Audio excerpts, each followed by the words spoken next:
Pakistan society of north Texas اور Pakistani consulate Houston نے 28 مارچ کو پارک پلازا ٹاور ڈیلس میں 2 روزہ پاکستان ویزا کیمپ لگانے کا اعلان کیا ہے۔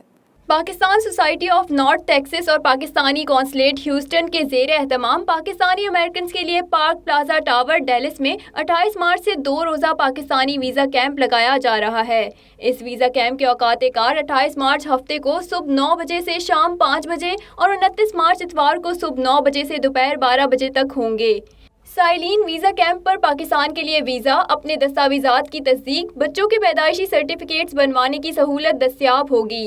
اس کے علاوہ پاکستانی شہریت چھوڑنے والے افراد بھی درخواست دے سکتے ہیں۔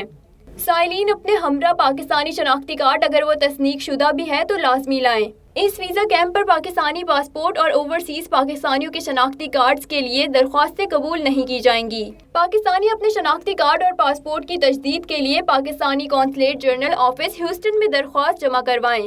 اس کے علاوہ قونصل خانہ کی ویب سائٹ پر آن لائن بھی درخواست جمع کروا سکتے ہیں۔